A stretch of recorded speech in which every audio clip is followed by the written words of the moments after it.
Ya, ¿se ve ahí? Se ve perfectamente, se ve muy bien. Sí. Ya, un segundo. Voy a poner el puntero.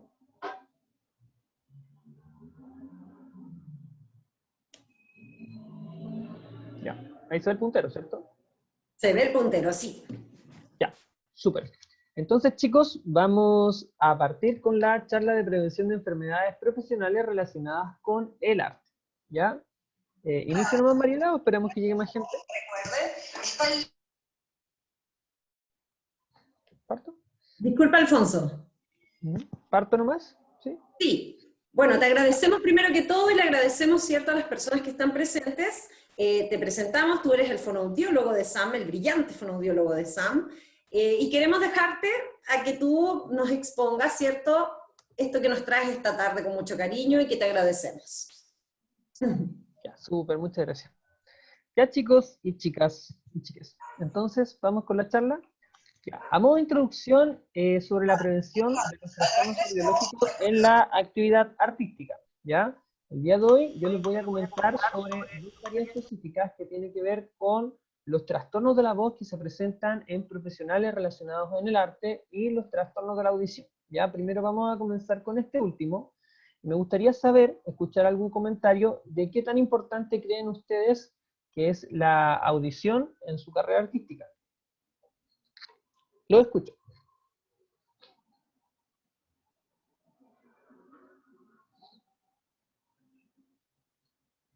¿Alguien que se anime a compartir su experiencia? ¿Qué es lo que estamos buscando, Alfonso? Opiniones solamente, compartir experiencia como dices tú. Ya. Bueno, aquí Reflexionar. había un estudiante que tenía ella una situación con su voz que era bien interesante porque tenía algo así como un agotamiento vocal, ¿sí? Uh-huh, Una fatiga vocal, entonces tenía las cuerdas más o menos inflamadas. uh-huh. Ah, ya, pero eso como relacionado a lo vocal. Pero por ejemplo lo auditivo, para alguien que es músico, ya pongámonos en este caso. ¿Qué tan importante va a ser la audición para esta persona? Obviamente, nos ponemos en el caso, va a ser sumamente importante, ¿cierto? Ahora, importante considerar que la audición se va a dar en un rango tonal muy importante, no solo en los parámetros en que se da el habla, ¿ya? Que ahora vamos a hacer un poquito la introducción de eso, sino que la audición también se da en otros rangos tonales que, por ejemplo, son esenciales para que yo pueda reconocer el tono de un instrumento en una determinada frecuencia o el timbre de un instrumento para poder reconocer cuál es el instrumento que está sonando, ¿cierto? Un poquito a esto iba referido a lo que le estaba preguntando. ¿Ya? Ya, mira, aquí tenemos una respuesta, Alfonso, una Uh-huh. respuesta de José Ignacio Tapia que nos dice, importantísima, sin ella prácticamente no podríamos realizar nada. Después Vivi Perfecto. nos comenta y dice, yo vi que llegó un correo que iban a hacer test gratuitos de audición. Yo pedí hora, pero no me respondieron el mail. Ya que Oh, chuta. ya no están realizándolos, pregunta. Sí, sí, sí, lo están realizando. Yo le puedo ayudar para que la vuelvan a contactar y la tienda. Fantástico. ¿Existen esos test de audición entonces en ESAM? Ajá, sí. Fantástico. ¿Y Sí, cualquiera puede acceder a ellos, Alfonso? cualquiera. De hecho, ahora estamos haciendo una promoción que es exclusiva para o yo le estoy dando prioridad en realidad a todas las personas que son del área de música, a través de Alejandro y Cristóbal, para que se puedan ir a tomar audiometrías y chequeen cómo está el estado de audición, ¿ya? En toda su frecuencia y en toda la intensidad. Perfecto, muy interesante. Entonces vamos a anotar tu contacto al final de la charla, Alfonso, ¿sí? Sí, obvio. Ya, Fantástico. sigamos entonces. Bueno, chiquillos, y acá era lo que les hacía un poco referencia, ya acá tenemos un audiograma, si ustedes se fijan, en esta parte de acá arriba, ya tenemos los tonos que son graves y los tonos que son agudos, acá está la frecuencia desde 125 Hz a 8 kHz, ya, y hacia abajo tenemos los decibeles, ¿sí? Y nosotros acá podemos apreciar específicamente que hay una forma como si fuera un plátano, ¿cierto? Una banana. ¿Ya? Acá en el centro. En esta zona es donde se ubican los sonidos del habla, ¿ya? Tenemos que los sonidos del habla van desde los 250 Hz y algunos ya están superando la frecuencia de los 4000, pero son los menos, ¿ya? Y podemos ver que dentro de las frecuencias también tenemos algunos otros sonidos que podemos reconocer, por ejemplo, el del refrigerador, el de las hojas de los árboles, los pajaritos, la aspiradora, una moto, por ejemplo, acá, una batería a la intensidad que está sobre 100 decibeles, ya sobre 110 decibeles incluso, una ametralladora sobre 120, un avión sobre 120, ¿ya? Es decir, en la línea que es vertical vemos las intensidades y la horizontal vemos lo que tiene que ver con tono y frecuencia, ¿ya? Para que quede claro un poco, acá en esta zona del medio es donde se van a ubicar los sonidos del habla, ¿ya? ¿Y por qué le hago referencia a esto? Porque sobre todo los músicos no solamente eh, eh, tienden a reconocer que hay un problema auditivo porque, por ejemplo, les cueste escuchar o entender cuando una persona les está hablando, ¿ya? Porque cuando alguien nos está hablando, se está ubicando en un rango de frecuencia de esto, ¿ya? Pero ¿qué pasa si, por ejemplo, yo estoy tocando un instrumento X y me estoy acercando hacia estas frecuencias, ¿ya? Un instrumento se puede acercar hacia frecuencias que sean más agudas, ¿ya? Y si yo tengo una dificultad auditiva específica para estas frecuencias, lo más seguro es que me va a costar más poder identificar ese sonido, ¿ya? Por eso acá es importante destacar que no necesariamente porque yo no tenga problemas para poder escuchar a otras personas, que yo no tenga problemas para poder escuchar una conversación, quiere decir que yo no voy a tener un problema auditivo, ¿ya? Porque perfectamente yo podría tener un problema auditivo que me va a afectar la frecuencia 8000, ¿ya? Entonces a mí me va a costar identificar sonidos que estén en esta frecuencia 8000, pero voy a escuchar perfectamente el habla, porque toda esta frecuencia mi oído la está escuchando. Esta no. Por ejemplo, ¿ya? Y yo no me doy cuenta nunca que tenía problema en esta frecuencia hasta que fue el otorrino, me mandaron a hacer una audiometría y resulta que mi examen arrojó que estaba en esta parte escuchando mucho menos. ¿Ya? No sé si se entiende. Por eso es importante, reitero, destacar que los sonidos del habla, que tienen que ver con todos los fonemas, se van a ubicar en este rango de frecuencia, principalmente entre 250 y 2000 a 2500 a excepción de estos, ¿ya? Pero eso no quiere decir que nosotros no tengamos problemas para identificar tonos que sean mucho más graves o tonos que sean mucho más agudos, ¿ya? ¿Se entiende? Entonces, para que hagamos una pequeña introducción a lo que está relacionado con la anatomía y la fisiología de la audición, ¿ya? Acá hay una imagen, sí, adelante, una pregunta creo, Mariela. Eh, ah, Mira, recién usé una palabra para cuando hay problemas de, no sé cómo es la identificación de sonido. ¿Cómo no le escuché la palabra clave que dijo? Recién usé una palabra, se me acaba de olvidar, ¿Ya? que cuando hay diferencia de la captación del sonido, recién. Una palabra para la percepción auditiva, ¿será? ¿Ah? La percepción auditiva, el rango de frecuencias. Y eso, cuando se refiere a eso, usó una Ujú. palabra que, pucha, ya, no se me Es olvidó la como palabra. rango de percepción auditiva, algo así, ¿no? Sí, estaba ¿Sí? hablando de eso y usó una palabra que se refería a la diferencia que había. A ver, devolvámonos. Yo estaba hablando, por ejemplo, acá que nosotros teníamos los sonidos del habla se ubicaban en un rango de frecuencia entre 250 Hz a 2500, 4000 Hz, ¿ya? Pero podía existir que, por ejemplo, si yo no podía percibir sonidos que estuvieran por sobre estas frecuencias, a pesar de que yo escuchara bien conversaciones, que yo escuchara bien el habla, no me costara entender eso, igual podría tener problemas para identificar sonidos que vengan de estas frecuencias. ¿Será por ahí lo que me quería Sí, preguntar? justamente eso me refería, que cuando uno tiene problemas de esos umbrales, por decirlo así, o de cierta frecuencia, ya eso Ujú. también se puede dar, por ejemplo, que sea en un solo oído que pueda tener un problema. Claro, sí, Eso no perfectamente. Va a depender de la naturaleza del problema, ¿ya? Precisamente de lo que yo les quiero hablar hoy tiene que ver con el trauma acústico crónico que está relacionado con la exposición a ruido frecuente a una intensidad alta, ¿ya? Y esto generalmente va a hacer que el problema, el daño se distribuya de forma homogénea, que los dos oídos se alteren más o menos al mismo nivel, ¿ya? Pero hay otras enfermedades auditivas que no están necesariamente relacionadas con la ocupación ya, o con el trabajo, que sí, por ejemplo, podrían afectar un solo oído y no ambos, ya, eso sí se puede dar. Puede darse, hay algunas enfermedades auditivas que generan daño bilateral simétrico y otras que generan asimétrico, ¿ya? De hecho, si es que alguien alguna vez ha hecho una audiometría, pueden ver que los colores que se colocan en la audiometría son rojo y azul porque uno diferencia el oído izquierdo del oído derecho, ¿ya? Y de hecho, no solamente se toma la vía aérea, que es cuando nos colocan los audífonos, como yo los tengo en estos momentos, sino que también nos colocan un vibrador óseo, porque nosotros también escuchamos o el oído también se alimenta, por así decir, de la vibración ósea para obtener información auditiva, ¿ya? Nosotros recibimos la información auditiva vía ósea y vía aérea. ¿Se entiende? ¿Sí? ¿Contesté su pregunta, José Mario? Sí, o sea, contestó la pregunta, pero igual tengo serias otras dudas más, Sí, pero no, más pero adelante. pregunta, adelante, sí. Para eso estamos.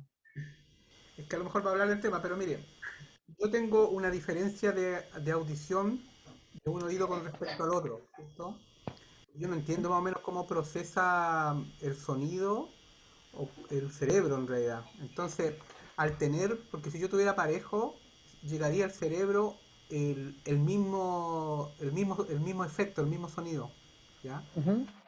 Pero si es disparejo, se supone que llega al cerebro de manera dispareja y el cerebro se supone que tiene que, o sea, yo estoy haciendo suposiciones, se supone que tiene que completar o de los dos sacar una eh, sacar la conclusión de lo que escuchó, ¿ya? Y eso Ujú. puede provocar que uno después, por ejemplo, en el caso de los sonidos, por ejemplo, yo escucho dos notas, ¿ya? O una nota ahí la tengo escuchando, pero la escucho de una forma de este oído y de este oído la escucho de otra forma, porque tengo un desbalance en el oído. Eso puede producir después en la percepción de esa misma nota que yo no la perciba porque la metí al cerebro de mala forma, por decirlo así. No me puedo explicar Lo que realmente. pasa, ajá, no, no, sí, igual yo lo entiendo. Va a depender de la cualidad del sonido que estemos hablando, porque si estamos hablando de sonidos que van sobre los 40 decibeles, por ejemplo, ¿ya? Yo, por ejemplo, le doy un sonido a mi oído derecho sobre 40 decibeles, ese sonido va a pasar por vía ósea, que es la vía de la vibración de tus huesos, y va a pasar de todas formas al otro oído, ¿ya? Independiente de que un oído no funcione tan bien y se va a complementar la información. ¿Ya? Por eso va a depender a la intensidad a la que nosotros estemos arrojando un sonido determinado, ¿ya? Ahora, claro, también va a depender de qué tan afectado esté un oído del otro, ¿sí? En general no deberías sentir mayores diferencias si que entre un oído y otro, por ejemplo, tuvieras una pérdida de 5 decibeles, de 10 decibeles no debería ser tanto, pero si en un oído, por ejemplo, tú tuvieras una pérdida de 40 decibeles y el otro oído está normal, claro, ahí podría costar un poquito más que la cóclea de un lado interprete la información y esta información ascienda, pero ya tendría que ser una pérdida como importante. ¿Se entiende? ¿Sí? De todas formas, igual, como dijo usted, vamos a explicar eso un poquito más en detalle, pero es como más o menos así, ¿ya? Bueno, sigamos. Entonces, contestamos bien la pregunta, ¿cierto? ¿Sí? ¿Quedó claro? Sí, bastante claro, al ¿Sí? parecer, Ya, Alfonso. Sí. súper. De todas Ya, maneras, si entonces, hay más preguntas, ¿cierto? ujú, Invitamos a que escriban por el chat sus preguntas mientras, para que podamos ver tu exposición y escucharte, y entonces poder ahí resolver dudas, ¿cierto? súper. Mira, ¿les parece que avancemos en la parte auditiva y hagamos la pausa antes de la parte de los trastornos vocales y ahí preguntamos todo lo auditivo y después Perfecto. preguntamos todo lo vocal? ¿Sí? Perfecto. Ya. Entonces íbamos a hablar un poquito de la anatomía que te estaba relacionada con la audición. ¿Ya? Acá nosotros tenemos un oído. Así se ve un oído si es que yo lo partiera a la mitad. ¿Ya? Por ejemplo, tenemos esta cajita. Si yo la cajita, pum, la partiera a la mitad y pudiera ver por dentro, así se ve el oído. ¿Ya? Acá tenemos que el oído se va a dividir en tres partes. Tenemos un oído externo, ¿ya? En donde tenemos pabellón auricular o lo que conocemos popularmente como oreja, ¿ya? Luego tenemos el conducto auditivo externo, ¿ya? Que es esto que está acá, que usualmente lo que suele pasar acá es que salgan tapones de cerumen, ¿ya? Yo se lo menciono igual, no está necesariamente asociado a la ocupación, al trabajo en el arte como tal, pero sí es frecuente que hay personas que se le hagan tapones de cerumen, ¿ya? El oído debería tener un mecanismo fisiológico de limpieza, es decir, un mecanismo natural donde se va a limpiar solito, ¿ya? Yo no necesito meterme cotonito, ni fósforo, ni pinche, ni mondadientes, ni nada para sacar lo que haya en el oído, ¿ya? ¿Por qué? Porque se genera un efecto en el que yo, por ejemplo, pongámosle un número a 100 de cerumen, yo saco 20, 30, te estoy haciendo que entre un 70 más profundo, ¿ya? Y al final tiendo solamente a favorecer que se junte más cerumen con algodón o con otro tipo de sustancia, y al final cuando tenga el tapón y el tapón se lo saquen, va a ser una mezcla de algodón, de cerumen, de grasa, etc. ¿Ya? Es por eso que es importante no picarse tanto el oído, y si es que tenemos problema con la limpieza, lo mejor es ir al otorrino o al fonoaudiólogo y que nos hagan un lavado de oído, ¿ya? Que no duele nada. Y lo otro frecuente que pasa acá, que tampoco está relacionado necesariamente con la actividad profesional en el arte, son las otitis, ¿ya? La otitis externa, la otitis media por efusión, que están muy relacionadas con la congestión nasal, que yo me congestiono mucho y tengo una mala limpieza de esta zona, ya que es el oído medio. Pero eso, acá lo más común, tapón, digamos, de cerumen y otitis externa, ¿ya? Luego tenemos el oído medio, donde tenemos ya el tímpano, ¿cierto? Que es esta membranita que se ve acá. Tenemos estos huesos que son los tres conocidos, ¿cierto? El martillo, el yunque y el estribo, ¿ya? Y finalmente tenemos acá la conexión, ya donde está el oído interno, la zona del vestíbulo, que está relacionada con el equilibrio, y la zona de la cóclea, que es como un caracol, si ustedes lo ven, y este está relacionado con la audición, ¿ya? Popularmente nosotros sabemos o conocemos siempre, solo lo digo como dato, ya que la gente dice, ah, tengo problemas de equilibrio, tengo problemas en el oído medio, ¿ya? Para que ustedes sepan, el equilibrio desde el oído, porque el equilibrio también depende de otras cosas, desde el oído se encuentran en el oído interno, y es esto que ustedes ven acá como estos canales, ya que dan unas curvas, más esto que está acá, eso es el vestíbulo y se encarga principalmente de la función del equilibrio, ¿ya? Insisto, solamente en la parte de oído, porque el equilibrio también depende de otras cosas.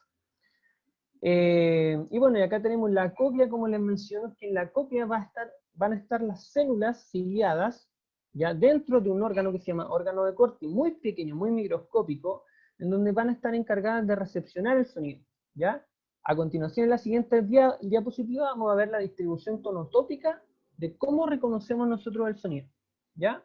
Y bueno, desde acá, si ustedes pueden ver, sale un nervio, ¿ya? Este nervio se llama vestíbulo coclear y pertenece al octavo par craneal, ¿ya? Este nervio sale por aquí con la información auditiva o del equilibrio y sube acá, ¿ya? Pasa primero por la parte del tronco, luego por la parte del mesencéfalo y finalmente llega a la corteza cerebral, donde va a situarse en la corteza auditiva temporal, ¿ya? Que es donde finalmente nosotros podemos decir que estamos escuchando o estamos interpretando el sonido, ¿ya? Cuando estamos hablando de sonidos verbales, de una conversación, esto llega directamente al lóbulo izquierdo. Cuando estamos hablando de sonidos que sean no verbales, esto llega al lóbulo derecho, ¿ya? Ujú. O sea, está separado el área del lenguaje auditivamente también.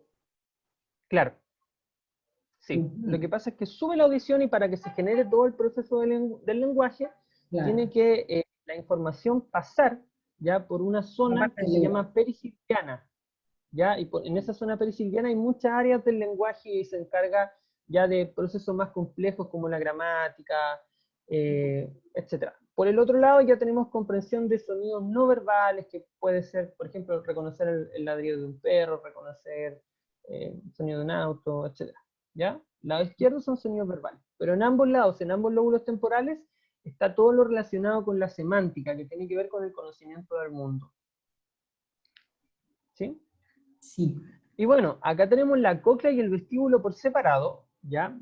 Recién se lo había mostrado todo en conjunto y acá tenemos solo el vestíbulo y la cóclea, ¿ya?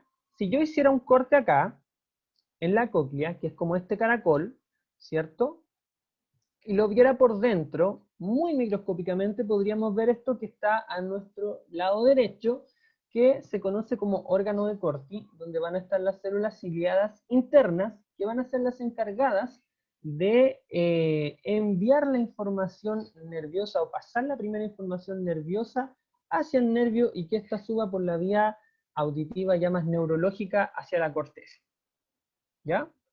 Estas células, ¿qué es lo complicado? Es que al igual que las neuronas, una vez que mueren, no se vuelven a reproducir.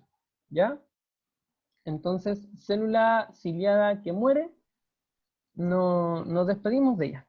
¿Ya? Eso es lo complejo, por eso es tan importante cuidar el sistema auditivo, cuidar estas células. ¿Ya? Y acá tenemos la cóclea, de la misma manera que yo se la mostré acá, ¿cierto? Esto está enrollado. Si yo lo tomara y lo estirara como una sábana, por ejemplo, a lo largo, ¿ya? Nosotros veríamos que la distribución del tono, la distribución de la frecuencia de cómo yo escucho, es la siguiente, ¿sí? En la parte más distal, es decir, en la parte extrema, en esta parte, ya al principio de la cóclea, están los sonidos o el reconocimiento de los sonidos agudos. ¿Sí? Acá están los 20 kHz o los 20.000 Hz, ¿cierto? En la parte inicial. Y a medida que este caracol va dando vueltas, yo me voy acercando a la frecuencia grave, ¿ya? Entonces, si nosotros lo reconocemos y lo observamos de esta manera, ustedes se podrán dar cuenta que las primeras células que están más expuestas al sonido van a ser las células que reconocen las frecuencias agudas. ¿Ya? Son las células que van a estar más expuestas porque son las primeras al ingresar al caracol. Son las que están en la parte de abajo. Mientras que las que están en el ápice son las frecuencias graves. ¿Ya? Por eso un poco que mucha gente tiende a perder inicialmente como primer síntoma de empezar con esta sordera, empezar con esta hipoacusia, empezar con las dificultades de reconocer sonidos que sean agudos. Es un poquito por esto, porque las células que primero se sitúan son las células que reconocen los sonidos agudos. ¿Ya? Esta imagen es súper explicativa. ¿Sí? Como les digo, es como si nosotros cortáramos la cóclea y al principio están las células encargadas de reconocer los sonidos agudos y en el ápice, al final, ya, acá no lo podemos ver por el otro lado, pero esto por el otro lado es como en puntita, ahí van a estar el reconocimiento de los sonidos más graves. ¿Ya? ¿Sí? Entonces, cuando nosotros hablamos de un trastorno auditivo nos estamos refiriendo a, técnicamente a una hipoacusia. ¿Ya? Lo que coloquialmente se puede conocer quizás como sordera, ¿sí? Es técnicamente una hipoacusia. ¿Ya? Y la hipoacusia se define como la pérdida de la capacidad de oír en forma total o parcial. No necesariamente yo tengo que tener una pérdida importante para que se diga que tengo una hipoacusia. ¿Ya? Lo que puede suceder, como nos preguntó José Mario al principio, en un oído o en ambos. No es necesario que yo tenga la pérdida en ambos oídos. ¿Ya?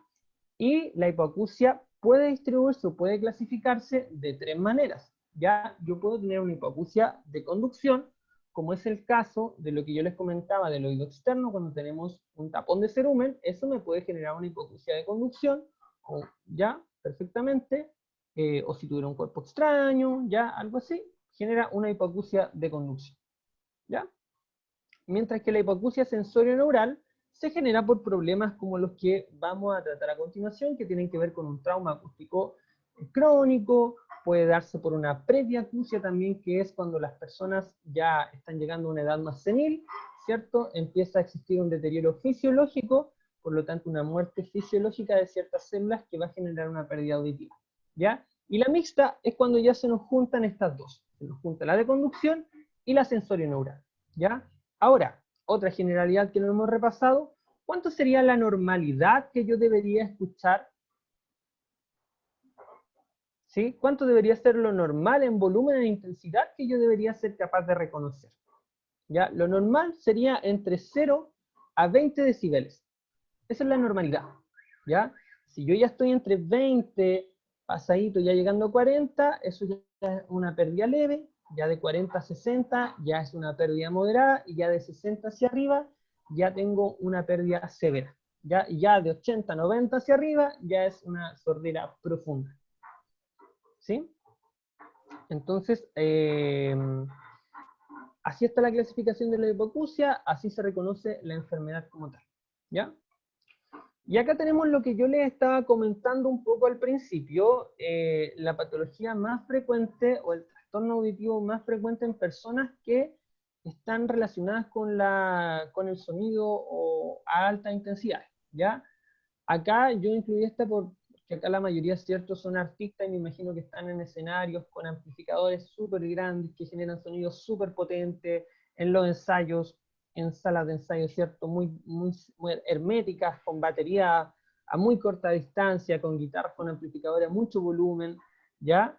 Pero también, por ejemplo, esto podría ser aplicable a una persona que trabaje, no sé, en una industria, por ejemplo, de máquinas que trabajan a muy fuerte intensidad, ¿ya? Pero en este caso lo estamos asociando al arte.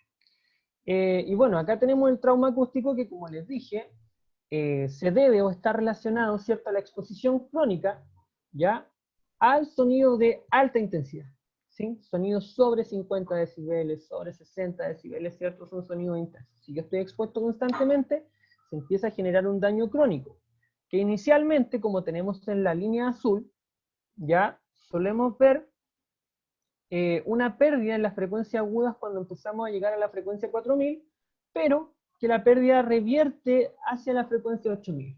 ¿Ya? Es decir, empiezo a perder reconocimiento entre la frecuencia 4000 y 6000, después en la roja ya empezamos a perder también de 4000 a 8000, después ya no hay tanta recuperación del reconocimiento del sonido, y finalmente la recuperación ya es nula. ¿Ya? Esto para que entiendan un poquito el audiograma, esto no quiere decir que la persona no pueda escuchar estas frecuencias, ¿sí? Sino que, por ejemplo, este sujeto va a ser capaz de sentir la frecuencia 4000 cuando le pongamos un ruido casi en 30 decibeles, ¿ya? Teniendo en consideración que lo normal sería que nosotros escucháramos en 20.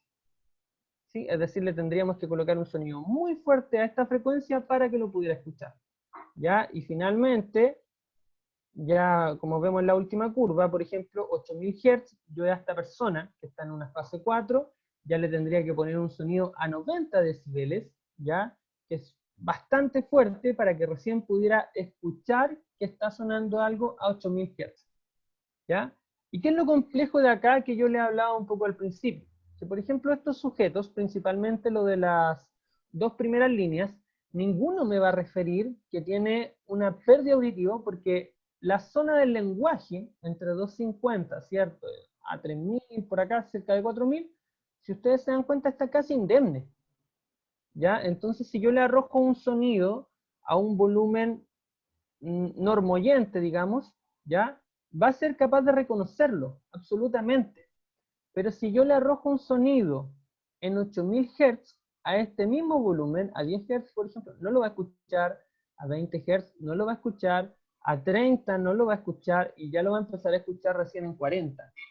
¿Ya? Es por eso acá lo importante, la conciencia de que no porque yo no escuche o no me cueste escuchar una conversación, eso quiere decir que no tengo problemas auditivos, ¿ya? Sobre todo si mi ocupación, mi profesión, mi oficio está directamente relacionado con esto, ¿ya? Por eso la importancia, sobre todo ustedes que son músicos, tienen que tener mucha afinidad en el reconocimiento de estas frecuencias, ¿ya? Y bueno, método de prevención, ¿cierto? Idealmente utilizar protectores auditivos, ya que existe una amplia gama de protectores auditivos, ¿cierto? Existen los que son intracanales, los que son auriculares, como los que tengo yo, ¿ya? Y lo otro es siempre estar haciendo un chequeo con un otorrino, ¿cierto? Y tener controles auditivos al día, ¿ya? Como datos, chiquillos, yo al menos que estudié salud y trabajo actualmente en salud, no es tan difícil conseguir un examen auditivo, ya de forma gratuita.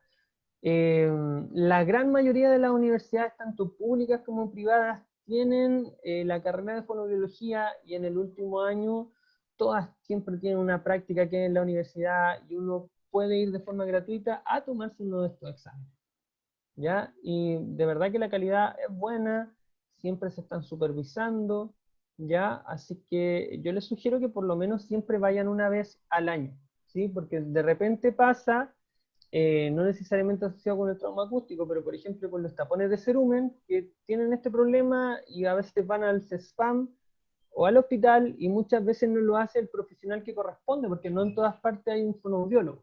¿Ya? Yo he escuchado muchos casos que a veces van a los spam y obviamente por recursos el tapón lo termina sacando una TENS o una enfermera y al final la persona se va súper mareada para la casa, ¿ya? Porque claro, no conocen el manejo de la temperatura a la que hay que hacer el lavado, porque si yo hago el lavado a cierta temperatura, estimulo la zona vestibular que yo les dije y se van a marear porque eso tiene líquido dentro, si yo lo caliento o lo enfrío, se van a marear ya, entonces hay que también saber el manejo de eso y eso se los puede ofrecer un fonoaudiólogo, un otorrino o un tecnólogo médico que tenga una mención en otorrino. ¿Ya? Fantástico. Y eso, esa es la parte auditiva. Ahora si quieren vamos con las preguntas de audición. Ya pues, fantástico. Qué interesante, Alfonso. Y esto de los controles auditivos, claro, son controles de salud que uno usualmente no considera en su chequeo, digamos, anual. Uh-huh. Lo que hablábamos antes, la consideración de estas prácticas muy específicas que de todas maneras nos ayudan a ser mejores humanos, ¿cierto? A estar más preparados, más saludables, ¿cierto? Pero claro, ¿a quién se le va a ocurrir decir, oh, voy a hacerme un chequeo médico y necesito que me revisen el oído, el control auditivo? Es súper extraño, pero muy necesario, sobre todo para nosotros que el sonido es lo que nos moviliza. Así que, claro. Genial. Y una vez al año, Sí. Sí, con una vez al año es más que suficiente. Sobre todo, Mariela, lo importante, por ejemplo, en el caso de los músicos, identificar cuando están en una fase como esta, en la fase 1, ¿cierto? Que hay una pérdida muy pequeñita y hay una recuperación parcial que igual permite escuchar hacia los 8000 Hz, ¿ya? Importante identificar en esta fase y no, por ejemplo, cuando ya estamos en la fase verde o en la fase roja, que ya hay una pérdida considerable. De hecho, como anécdota, por ejemplo, yo antes de ser fonoaudiólogo, mi examen de práctica del área de audiología me tocó un caso de esto, un caso de trauma acústico. Porque fue un amigo mío que era baterista a tomarse el examen, se lo tuve que tomar yo, y él no sabía que tenía esto y arrojó. Uy, qué ¿Ya? pena. Y Bueno, claro, eso o sea, era súper leve, pero igual eso le sirvió para tomar conciencia y desde ahí que esto no le ha bajado más de lo que ya lo tenía, ¿ya? Porque como les mencioné, las células ciliadas, que son las que están en el oído, igual que una neurona, ¿ya? Una vez que mueren, no vuelve. no se recuperan, ¿ya? Un rasco. Entonces, lo que tú decías también del cuidado, ¿cierto? Con tapones, con fonos grandes, eso también es importante, ¿cierto? Sí, idealmente. Claro. Obviamente se sabe que no siempre quizás vamos a tener las condiciones para poder protegernos, que muchas veces a lo mejor el escenario o el contexto artístico en el que estemos nos va a jugar en contra, pero hay que tratar de manejarlo lo más posible, ¿ya? Recordemos que igual esto es una exposición crónica, no pasa porque yo un día fui a un recital no, sino que esto pasa porque es una exposición crónica. ¿Ya? Es decir, yo le estoy dando constantemente, 2, 3 veces a la semana, sin ningún cuidado. Claro, y a propósito de los conciertos que tú nos hablas, Vivi nos escribe aquí y dice, en todos los conciertos también debería uno protegerse. A veces en los conciertos en lugares cerrados uno queda medio sorda por el momento. Mira, la verdad, Vivi, es que, pucha, yo creo que si vas a un concierto es para disfrutarlo, ¿cierto? Claro. Para vivirlo a todo chancho. Lo que pasa en estos casos de los conciertos es que se genera un trauma acústico agudo, ¿ya? Que es totalmente diferente a lo crónico. Yo tengo una exposición que es a alta intensidad, ¿ya? Quizás vas a tener una pérdida auditiva parcial, ¿ya? Por 1 o 2 días, pero después esto va a recuperar rápidamente, ¿ya? A diferencia de cuando es crónico, porque acá ya en la exposición tú la estás haciendo muchas veces a la semana y se empiezan a dañar las células de forma permanente y mueren, ¿ya? Claro. Por la exposición.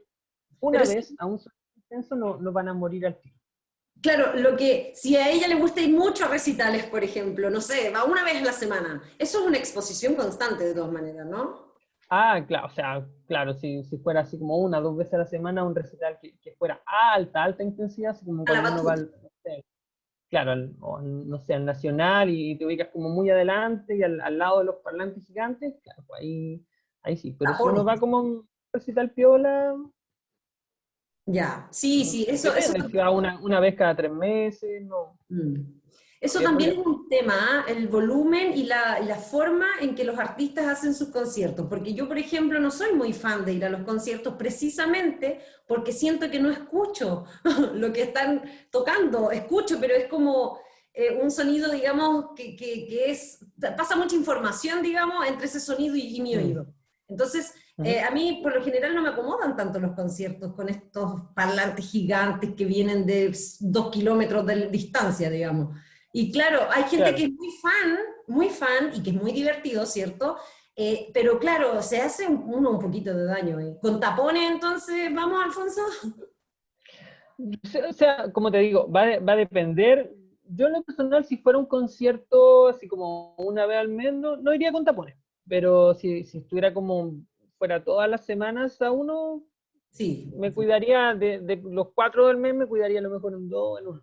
claro, claro. Mira, aquí Alfonso también nos escribió Sabando de la Cruz y dice, hola, soy del área de batería de Sam y escucho menos por el oído derecho, lado donde coloco los platillos y tambores más grandes.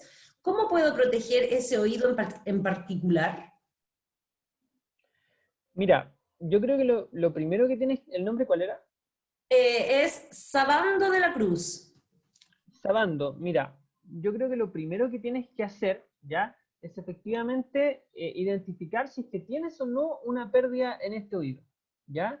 ¿Y cómo lo puedes hacer? Tomando una hora, en el correo que mandó Alejandro con Cristóbal, ya está especificado, si no yo después igual al final voy a mencionar la María en el correo para que lo difundamos nuevamente, ¿ya? Puedas tomar una hora e identifiques precisamente si es que está eso presente o no, ¿ya? Porque como yo comenté al principio, tienes 3 tipos de clasificación de trastorno auditivo, entonces tú no sabes si a lo mejor esa pérdida la tienes por que hay un tapón de cerumen y eso se arregla haciendo un lavado de oído, ¿ya? O es que ya tienes algún pequeño trauma crónico o puedes tener algún trastorno auditivo que ya tenga larga data de cuando eras niño o a lo mejor de nacimiento, no se sabe. Lo mejor es identificarlo y ahí abordarlo. ¿Ya? Formas de abordarlo, como te digo, tienen muchas con protectores auditivos, ya sea intracanales, de auriculares, etcétera. Pero lo mejor, lo que yo te podría aconsejar es que tomes una hora de estas que son gratis, te evalúes, identifiquen si es que efectivamente tienes un problema de conducción o un problema sensorio-neural o no tienes nada, ¿ya? Y ahí te pueden dar una medida, un tratamiento específico. Fantástico, ya sabando al doctor entonces. Dice aquí Vivi, en el Teatro Caupolicano uno queda muy sorda, ja, ja, ja, ja. Sí, Es muy chico, muy cerrado. sí. Alfonso, se nos va a cortar la transmisión. ¿Volvemos? Ya, súper. Sí, nos queda la parte vocal. Perfecto, entonces en 5 minutos retomamos la parte vocal, nos servimos el último cafecito para ya finalizar esta tarde de charlas de prevención, ¿cierto? Con el querido Alfonso y Tamara Vélez que se retiró pero dejó cariños. Súper. Así que nos vemos en 5 minutos, muchas gracias por la Vale. paciencia.